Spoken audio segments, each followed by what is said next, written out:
All right, so we're going to do example 5. A ship leaves at noon, head due west, at 20 nautical miles per hour. So it goes on this route for 2 hours. So it's going to be 2 and it's going 20 nautical miles per hour. So it's 40 nautical miles west. And then it heads northwest at 54 degrees. So here's that 54 degrees and head straight north. So we know this is going to be a right angle because we're going straight west and north, right? So this is 90 degrees. So they want to know our bearing. So we know it's going to be north and we know they're going west, but our bearing, we're going to look for this angle right here. So right here. And we're also looking for C, which is the total distance that how many nautical miles is it from where it ends off? Our boat ends up here. And then to point A, where it started from. So let's first, so if we see, we have a right triangle here on the end, we have a small one, and we also have a big one. In order to know any of the sides of the big one, I have to solve for D, and I'd have to solve for B too. So let's use this small triangle on the left. So what would this be here? So this is a right angle, so if this is 54 degrees, this is 36. So if this is my angle, D is my adjacent side, and 20 is my hypotenuse. So I'm going to use cosine. So I'm going to say the cosine of 36 degrees equals D over 20. So I know that D is going to be 20 times the cosine of 36. So 20 times cosine.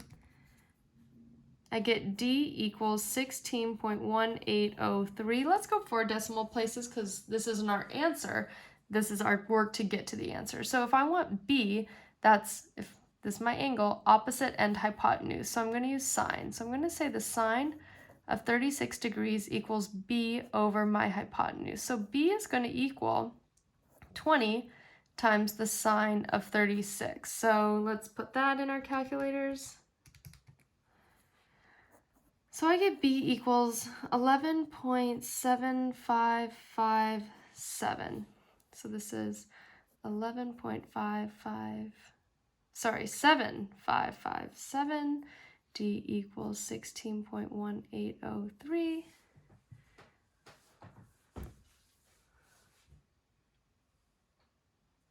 All right, so let's see here.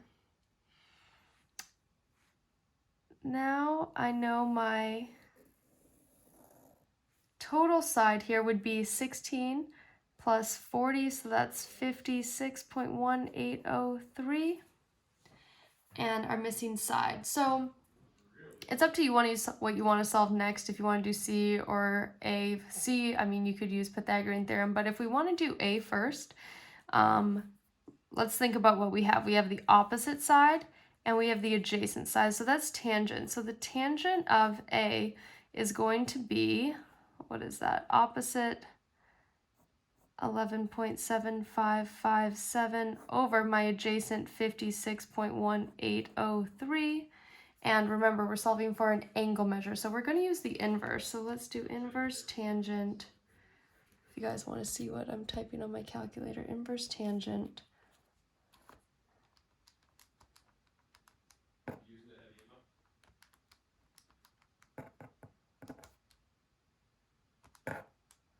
So 11.81. And that's our angle measure right here. So 11.81.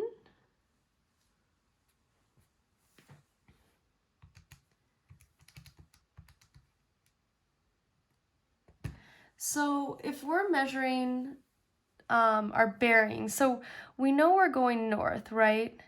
So if this is north, my bearing angle is going to be right here. How far is it going from here to here? So if I know that this is 90 degrees, for my bearing, I'm looking for this right here. So it's going to be 90 minus 11.81, and we get 78.19 degrees, because it's 90 degrees, right? So our bearing is, we're going north, and then 78.19 degrees, and then we're going west. So that's our bearing right there. And the last thing we need to solve is c. So if you want, you can use Pythagorean theorem or you can use trig function. I'm just going to use sine. So I'm going to say the sine of my angle, 11.81, equals my opposite side, 11.7557, over my hypotenuse c. So these are going to switch. So c is going to equal 11.7557 over the sine of 11.81. So let's see.